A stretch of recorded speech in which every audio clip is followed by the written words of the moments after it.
Welcome to the TechMobility Podcast.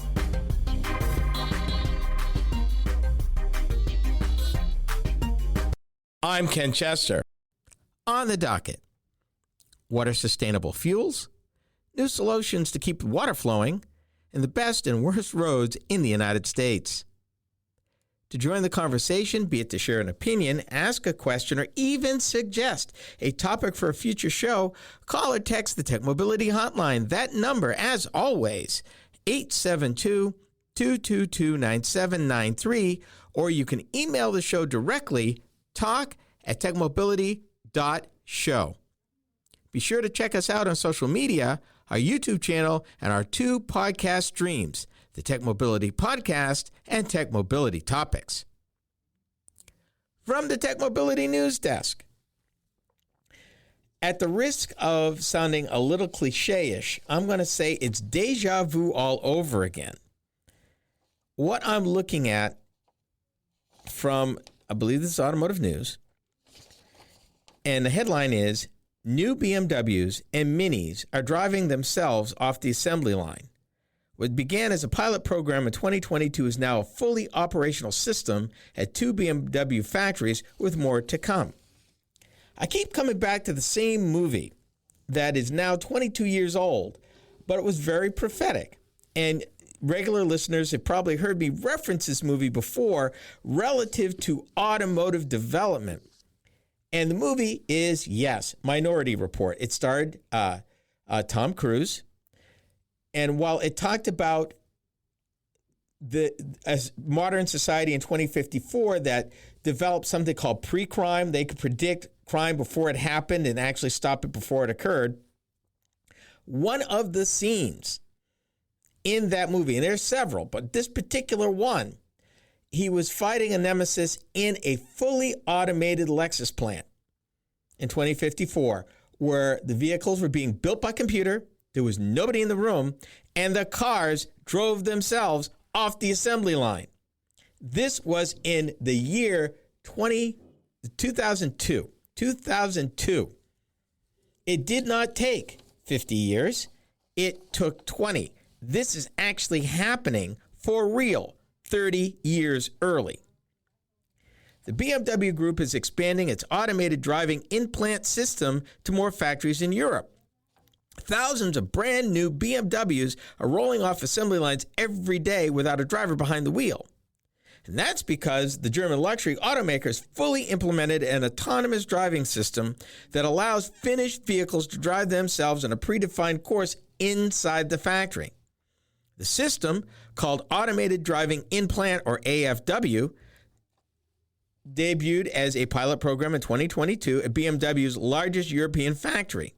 Now, however, the system has evolved and is ready for serious production duty. This is happening. Initially, the autonomous driving setup was used in the latest generation i5 and i7 electric sedans assembled in Degolfing, but now the system is ready for prime time. Other BMW models, as well as the new Mini Countryman, will be ferried around the factory without a driver behind the wheel. Now, let me stop right here. Even though this is a predetermined route and it's geofenced, it's still very important because the automaker is learning through what will be thousands of vehicles how self-driving vehicles work, even though it's roughly a little more than a half a mile. But it's going to go through a testing course, all sorts of things that it's going to go through, and they can add more to it as they get more experience and roll it out to more plants. Imagine a day where this comes off the assembly line, goes through a on-road test within the confines of the facility, like a test track or something where they check for leaks and rattles and squeaks and everything. And then it delivers itself to either the railroad car or the truck that is ready to take it to wherever it's going. And no human has driven it. Other than saving some money by not having to have people to drive these, it's giving the automaker real-time, real-world experience. And it also points out this is in their vehicles today. today. It's the kind of development they can do that is not subject to government regulations because they're doing it all within their plant on their property.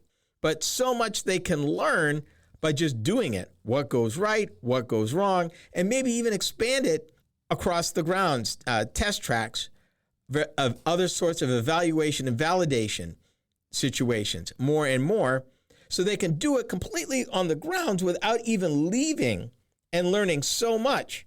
See, BMW has kind of been the silent type when it comes to autonomous driving. You know, when we talk autonomous driving on this program, we've talked about Waymo, we've talked about cruise automation, we've talked about a variety of other small startups, we've talked about it happening in trucking. But we really haven't talked about companies doing their own little thing like BMW is doing here, and what may be happening with General Motors in Warren, Michigan right now on their test tracks, taking Super Cruise to the next level, which no doubt I am very sure is probably happening in some small scale in some corner of the very elaborate, very large Warren, Michigan testing grounds, which I've been to. It's been over 30 years, but it's very elaborate and they have everything. Does this mean that there will be a self-driving BMW in your driveway in the next couple of years? No. No, it doesn't. But what it does mean is as BMW rolls this out to more assembly plants, as they get more different vehicles, as they learn how to tweak the software for the even little short distance that these vehicles are traveling autonomously, make no mistake, this is autonomous driving right now. Right now. It's a small way, but right now, that's happening for real. What they're saying now, several German factories will get it. And right now, they're saying that at the Leipzig factory, the company's implementing the system now. 90% of the models assembled there will be driven autonomously off the assembly line. After that, the Regensburg plant in Germany will get it, and the Oxford factory in the United Kingdom will get AFW next year. So they're rolling out little bit by little bit. And what they said, basically, at the main site, freshly assembled cars drive without anyone behind the wheel for a route of about 1 kilometer, which is about 0.62 miles. The cars begin their autonomous drive from 2 assembly halls, go through a short test course, and arrive at the finishing area inside the same facility. Over the next 10 years, we will log several million test kilometers with automated driving in plant in our production network alone. That's what a company official said. In this way, BMW Group is once again setting a new benchmark for automation and digitalization of its production processes while paving the way for future applications in the field of autonomous driving. It's basically a genius idea because their vehicles are being equipped with it at some small level. No doubt it will not be turned on for main street driving, but everything they learn, they can apply to the development, and they do that on the cheap because every vehicle off the line, every single one, will have an autonomous experience. BMW says that the system that they have, that they're using, includes a series of sensors installed along the route. It relies on an externally generated environment model as well as external movement planner. They say that the system is the largest LiDAR infrastructure in Europe and that the next step is to introduce it to other areas of production, like driving through more test zones and outdoor distribution areas, like I said. So if you can only imagine, this is the same company that said not quite 10 years ago that the model that we have used for selling cars doesn't work anymore. That we are, first of all, and BMW was one of the first companies to say it, we're going to go electric, all in. And this was in 2015. Think of all the progress that has happened since then. EVs and batteries and technology and recycling and all of this stuff has evolved since then. Like 2015 is almost like the dark ages for EVs, literally. And BMW was making that bold statement then. On the flip side, we've reported here, Toyota will have a 600-mile range EV battery within the next 2 years. And by the end of the decade, they will have developed a battery pack for a vehicle that will go 1,000 miles. Add that to BMW's quest for autonomous driving within their plants, and this thing's coming because technology waits for nobody.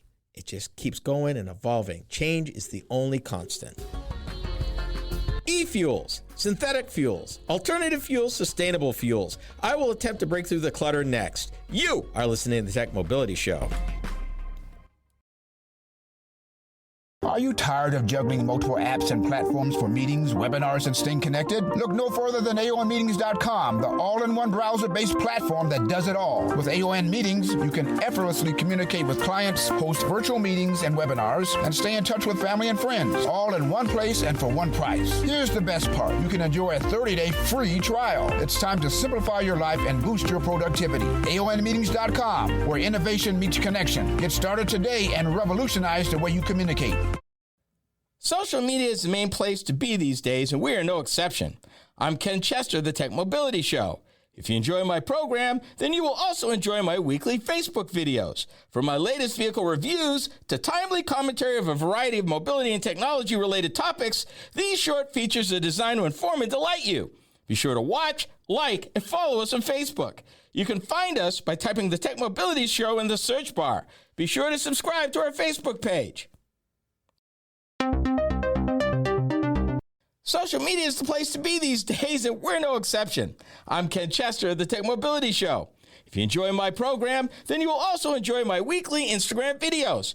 From the latest vehicle reviews to timely commentary on a variety of mobility and technology-related topics, these short features are designed to inform and delight you. Be sure to watch, like, and follow us on Instagram. You can find us by typing the Tech Mobility Show in the search bar. For those of you that listen to podcasts, we have just the one for you. Hi, I'm Ken Chester. Tech Mobility Topics is a podcast where I upload topic-specific videos each week. Shorter than the full show, these bite-sized programs are just the thing, particularly if you're interested in a particular topic covered on the weekly radio show. From Apple Podcast to iHeartRadio and many podcast platforms in between, we got you covered. Just enter Tech Mobility Topics in the search bar wherever you listen to podcasts.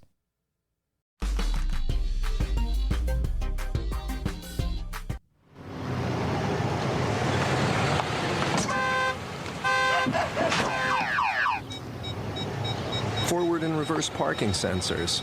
Just one of the many innovative features available in the all-new Mercury Monterey.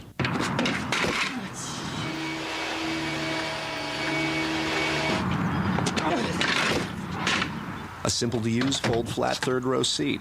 Just one of the many innovative features available in the all-new Mercury Monterey. Okay, I guess I need to explain that setup before I even go any further. It just occurred to me that there may be a group of folks that have never heard of the Mercury brand. So let me explain. Mercury was a mid-range brand for the Ford Motor Company from basically the late 1930s to 2011. Mercury was Ford, Mercury, then Lincoln. They built a minivan called the Mercury Monterey. And that TV commercial showed, actually, they were parodying the Chrysler minivans and their shortcomings and how the Mercury Monterey offered consumers a better experience, whether it's pulling out the last seat, where in the Chryslers back then you had to pull them out, they were awfully heavy. In the Mercury Monterey, they folded into the floor, something that Honda mastered and I thought was pretty trick. So they were just showing the consumer why their minivan is a better choice, particularly in backing in a very tight situation. It had sensors the Chryslers didn't. It showed somebody in a Chrysler just basically tearing up a couple of cars trying to back into a spot. In the case of Mercury, it had the sensors that warned them they were too close. That didn't happen. So Mercury. It was a great brand when it was around, but it's not around anymore. For this segment, I have tossed around a lot of terms at you down through the years. E-fuels, synthetic fuels, renewable fuels, sustainable fuels. What does this all mean? Well, let's start on a point where we can agree. That's easy. We all know what fossil fuels are, and that's gasoline and diesel, anything made from crude oil. It's considered a fossil fuel because fossils are basically the basis of millions of years ago of where this stuff came from. I have the definition, and I'm going to walk you through different types of sustainable fuels. And in doing that, this is topic A. This is a McKinsey and Company white paper that was issued back in October. So let me read the obvious. Sustainable fuels are made from renewable materials instead of from fossil fuels. They include biofuels made from organic matter, so-called green gasoline, and hydrogen-based fuels. Give an example. Ethanol. Ethanol would be considered a sustainable fuel. Why? Because in the case of ethanol, most ethanol in the United States is derived from corn. And if you remember last week, our last visit together, I talked about, at least in Iowa, 62% of the corn planted in the Hawkeye State is used to make ethanol, and it's processed in 42 different ethanol plants within the state. Iowa's ethanol meets 30% of the standard. We make 30% of the ethanol used in blends in the United States of America, and we are a sustainable fuel. Something else, and I want to point this out, that you may not be familiar with, other biofuels include what they call fatty acid methyl ester, or FAME, which is a type of biodiesel derived from either vegetable oils or animal fats. Biomethanol is produced from agricultural residues, woody biomass, or byproducts from pulp mills. And biogas, there's another word for that, I'm going to give it to you in a minute, is produced through basically it's an amoeba ingestion of waste streams such as manure, food waste, and wastewater, and it turns into other stuff. They call that, instead of biogas, they would call it RNG, which is short for renewable natural gas, another term that they'll use. When we talk about sustainable fuels, they're talking about basically 4 different types. Conventional biomass-based fuels, I just talked about biodiesel, and I talked about ethanol. Those are 2. Something called drop-in sustainable fuels. These can be used in existing conventional internal combustion engines and can be produced from either edible or residue biomass sources by using low-carbon hydrogen or synthesizing sustainable captured carbon and low-carbon hydrogen. Drop-in fuels have already been used as replacement for diesel, jet fuel, and natural gas. They also call that, in jet fuel, sustainable aviation fuel, or SAF, and we've talked about that here. And when they say drop-in, they mean literally you can use it in place of, with little or no adjustment to the engine, no major expense.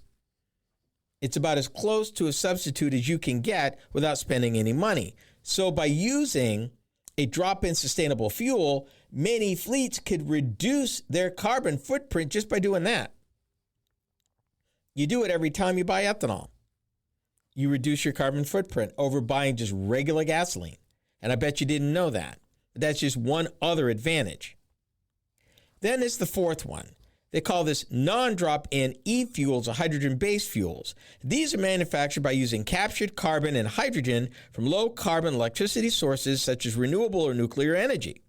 Low-carbon hydrogen produced through electrolysis is also sometimes known as liquid hydrogen or gaseous hydrogen. If you take the hydrogen through electrolysis and the high electricity demand is met by a renewable source such as wind or solar power, what you have is green hydrogen.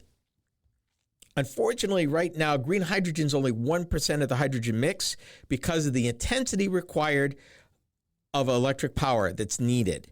And they need to build these close to renewable energy sources in order for it to work. There is a move afoot in the country to ramp that up significantly, but they're just not there yet. And it will take a while because that's probably the biggest problem. Whether you know it or not, most hydrogen that's made is actually made from reformulating natural gas. So just regular hydrogen, which they get into all the colors, and I'm sorry, but I'm going to use this. They call that gray hydrogen, which is regular hydrogen as far as you need to know, is made from natural gas. They actually use natural gas as what they call a feedstock or a base material in order to manipulate it to turn it into hydrogen. When they use an electrolyzer from water, they basically strip hydrogen out of water. What makes it green is the power they use. They use renewable power to do that. It's a totally green process.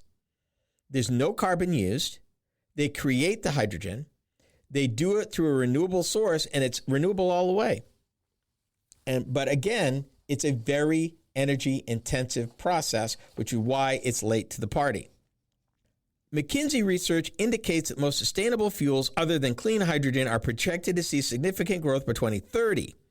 And they expect demand for sustainable fuels by 2050 to quadruple. They anticipate that by that time, the share demand for sustainable fuels could account for as much as 37% of all the energy used in the transportation sector. Not everything's going to go EV, but yet you need to decarbonize. Sustainable fuels is one way that can happen, and makes a lot more economic sense for a lot of different applications. Next up, one country's mission to keep drinkable water on tap. This is the TechMobility Show.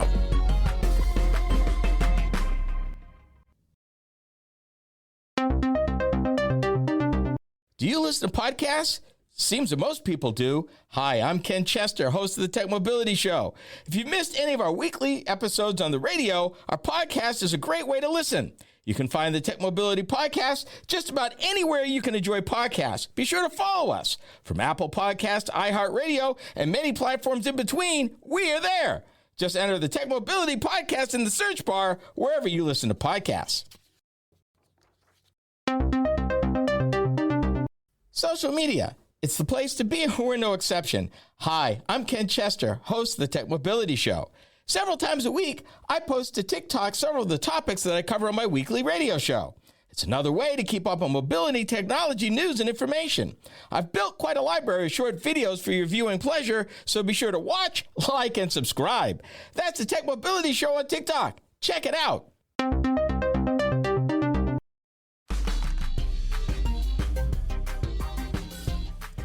Water. I am fascinated with water. Dawned on me at a very early age that you turn on the tap in the United States of America, and most of the time in most communities, clean, drinkable water comes out of the tap. We take it so for granted. I mean, think about this. Most of us, you get ready to take a shower, what do? You turn on the water, you let it run until it gets hot. How many gallons of that water, that precious resource, goes down the drain unused, underappreciated because it wasn't warm enough or cold enough? Us Americans, we do that all the time. About 10 years ago, when I had a local show here in Des Moines, the problems in Flint, Michigan were just coming online. It was just becoming very public. And I had wondered if that could happen here. So I did a lot of research. I had some guests on. And I learned that the EPA is the arbiter and enforcer of federal clean water regulations in the United States, but they defer that ability to usually agencies within individual states. In Iowa, it's the Department of Natural Resources. I learned that well water is better than surface water. It doesn't have to be cleaned as much. It doesn't have to be processed as hard. I learned that there's all sorts of things that, in fact, some of the disinfectants that we put into the water to purify the water actually become a pollutant in and of itself and have to be dealt with. I learned that the EPA monitors 85 different contaminants in the water. So yeah, I've been fascinated with water my whole life. And when it comes to water conservation, reuse, and recycling, it's not something we do a lot here. But in some parts of the world, namely Singapore leads the world. And why is that? Because they're a city-state, they're an island, 6 million people, growing as a business center, exploding in fact. They have no freshwater resources to speak of, and they had no choice. This has been their thing for years. They buy the majority of their fresh water from Malaysia. They use ways to, if it rains, they've got systems to capture every drop. They put it in 17 different reservoirs.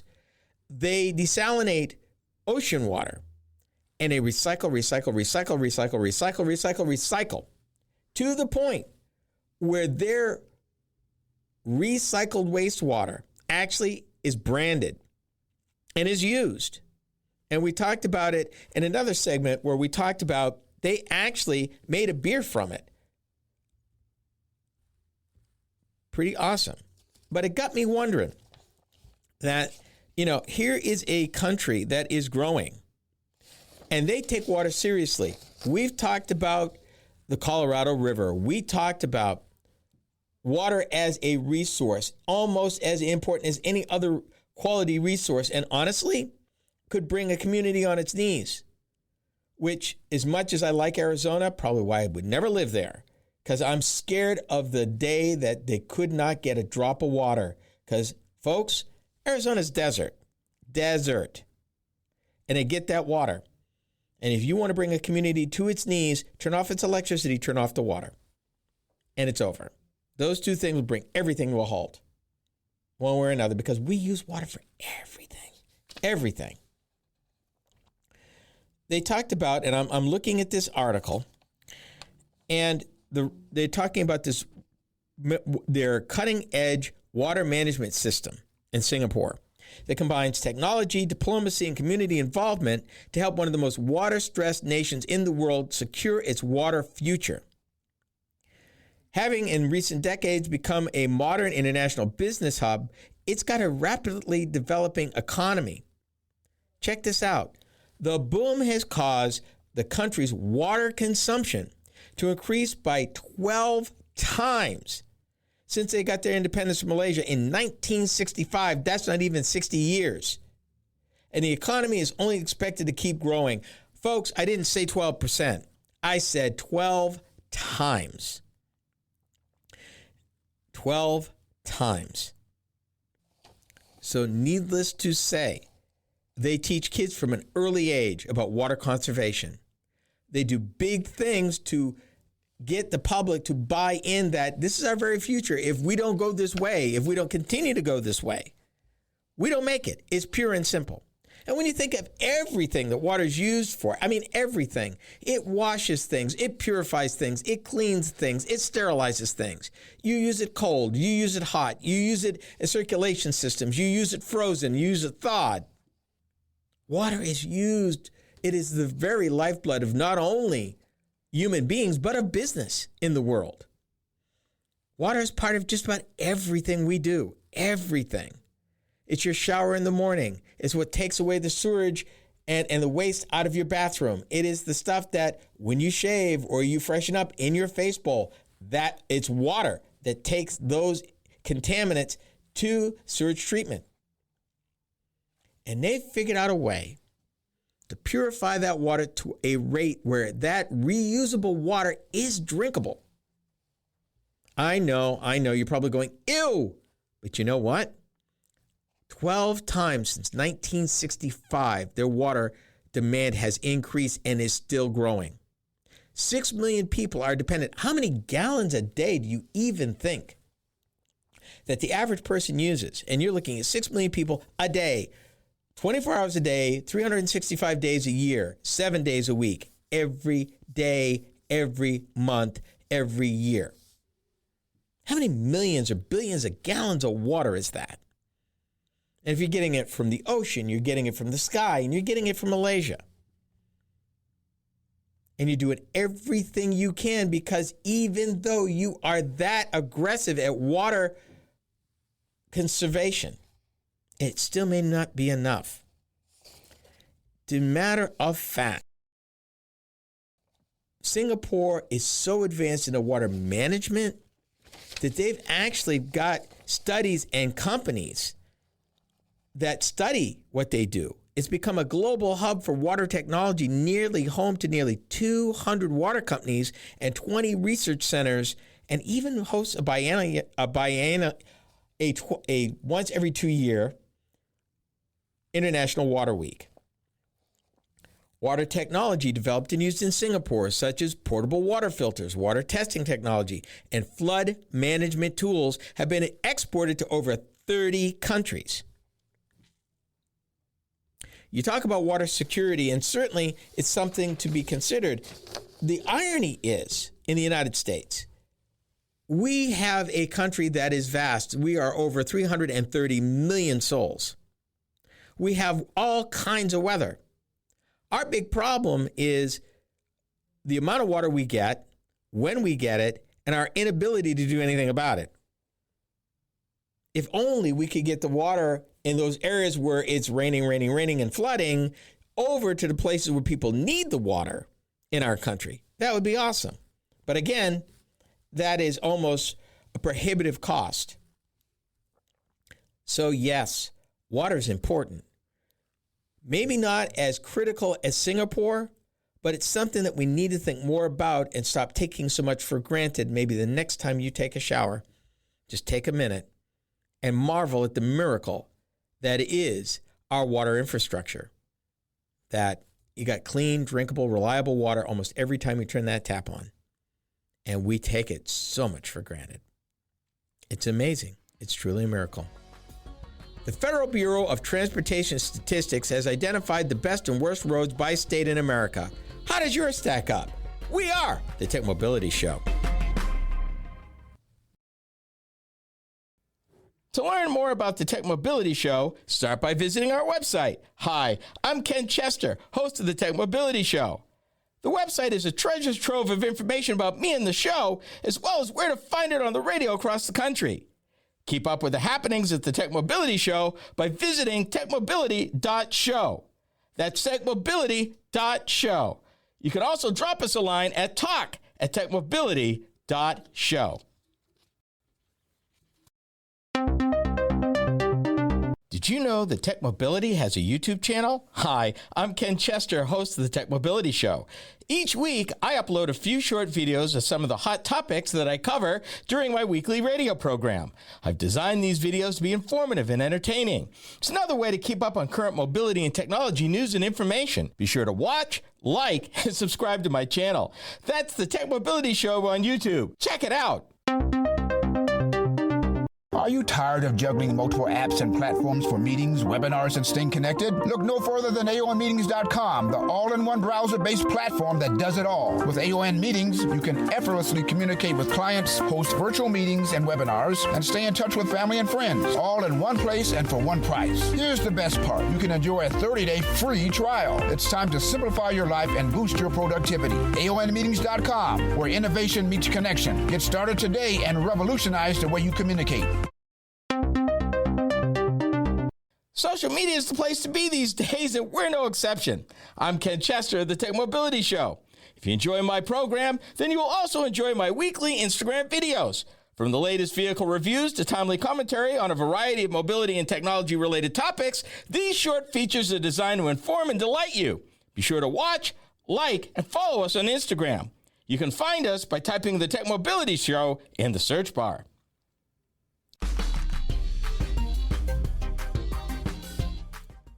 There's no shortage of talk about America's crumbling infrastructure. But just how bad is it? Before I go any further, I need to make a distinction, though.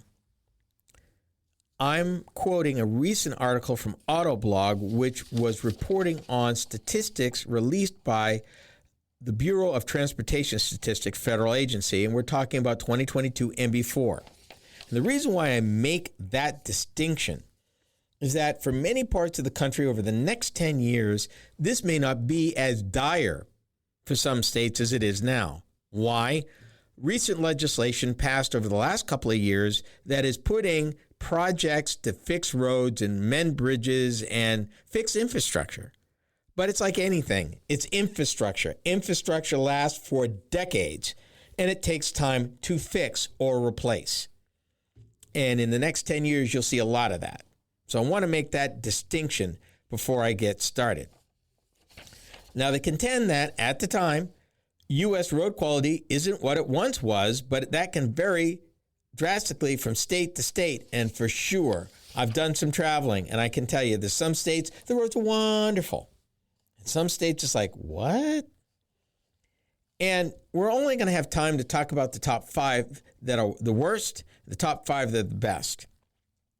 But if you Googled Bureau of Transportation Statistics and you looked at 2022 for their most recent year of data available, you could probably find it.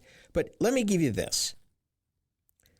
For the year 2022, the most recent year of available data, it was 144,000 miles of what they call unacceptably rough roads. That mileage was more than the total miles of all the roads in California, Texas, and Florida combined. 2 of the largest states with all that land area combined. So what are we talking about when we talk about bad roads? What exactly are they talking about? So let me explain that first, then we can get into this so you understand. The term they use is unacceptably rough roads. When assessing road quality, the Bureau of Transportation Statistics uses something called the International Roughness Index, the IRI, which measures how a vehicle bounces over a given stretch of road. Roads with higher IRI scores are considered rougher, while those with lower scores are smoother. The threshold for an unacceptable road is set at an IRI of 170 inches per mile or greater. I wanted to couch that for you so you knew what we were evaluating this on. I'm going to start with the 5 states with the worst road quality, and I was kind of surprised at a couple of them. Worst state in the United States of America for road quality, Hawaii. Highest percentage of unacceptable miles of any state. About 39% of their roads were unacceptable. And in the 20 years prior, their share increased by 13%, nearly 6 times worse than the national average. Hawaii. Number 2, this caught me off guard, Rhode Island. Rhode Island is number 2.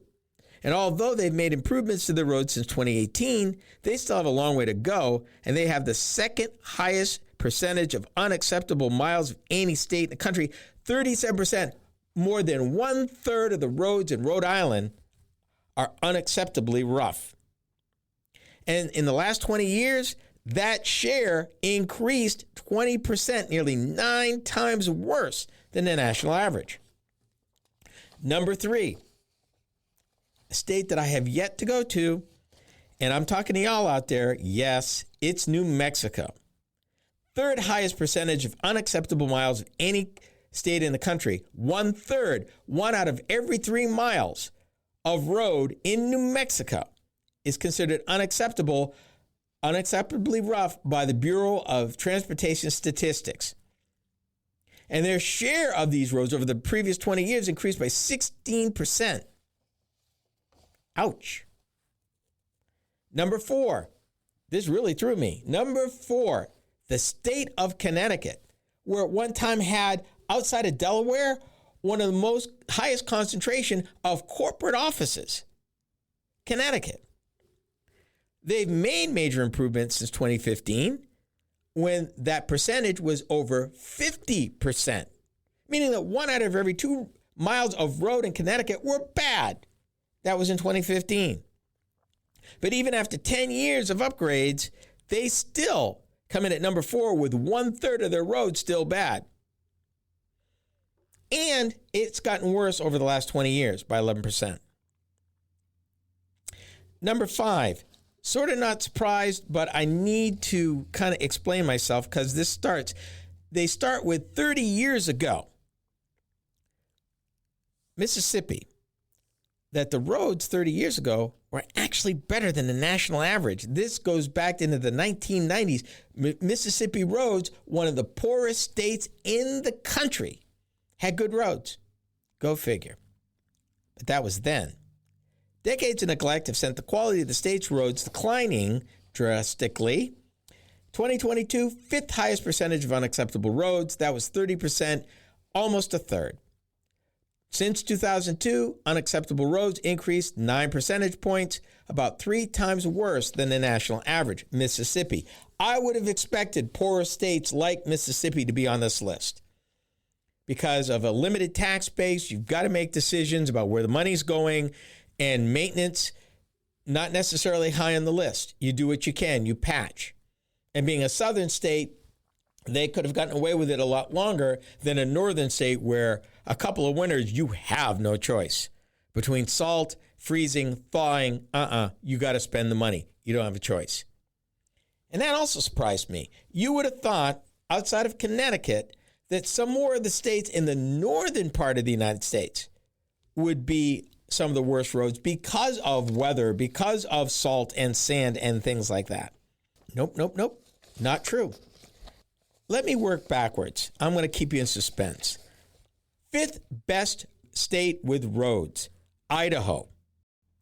Only 5% of their roads were rough. Since 2002, they actually decreased that by 2 percentage points. Number 4, Kansas. And I've driven in Kansas, and I agree with this. They've been above average for decades, but they've gotten better. 4th best. Number 3, Wyoming. Another state I've been to. They are 3rd best with just over 4% of their roads considered unacceptably rough. Number 2, this one threw me because I've driven these roads and they were awful. Would you believe? Indiana. And they said even as late as 2019, nearly a quarter of their roads were unacceptable, but they spent the money and got that down to 3%. Number 1, best state with best roads in the United States of America, Alabama. Less than 2% of Alabama roads are bad. And they've made a priority of keeping the best roads in the country. They've spent the money. They've allocated the resources. We've come to the end of our visit. Be sure to join me again next time right here. This has been the TechMobility Show. The TechMobility Show is a copywritten production of TechMobility Productions, Incorporated. Any rebroadcast, retransmission, or any other use is prohibited without the written consent of TechMobility Productions, Incorporated.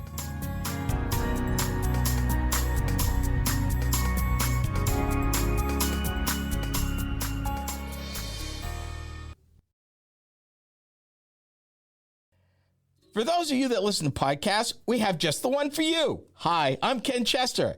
Tech Mobility Topics is a podcast where I upload topic-specific videos each week. Shorter than the full show, these bite-sized programs are just the thing, particularly if you're interested in a particular topic covered on the weekly radio show. From Apple Podcast to iHeartRadio and many podcast platforms in between, we got you covered. Just enter Tech Mobility Topics in the search bar wherever you listen to podcasts. Social media. It's the place to be, and we're no exception. Hi, I'm Ken Chester, host of the TechMobility Show.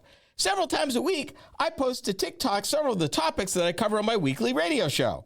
It's another way to keep up on mobility, technology, news, and information. I've built quite a library of short videos for your viewing pleasure, so be sure to watch, like, and subscribe. That's the TechMobility Show on TikTok. Check it out. To learn more about the TechMobility Show, start by visiting our website. Hi, I'm Ken Chester, host of the TechMobility Show. The website is a treasure trove of information about me and the show, as well as where to find it on the radio across the country. Keep up with the happenings at the TechMobility Show by visiting techmobility.show. That's techmobility.show. You can also drop us a line at talk@techmobility.show. Do you listen to podcasts? Seems that most people do. Hi, I'm Ken Chester, host of the TechMobility Show. If you missed any of our weekly episodes on the radio, our podcast is a great way to listen. You can find the TechMobility Podcast just about anywhere you can enjoy podcasts. Be sure to follow us. From Apple Podcasts to iHeartRadio and many platforms in between, we are there. Just enter the TechMobility Podcast in the search bar wherever you listen to podcasts.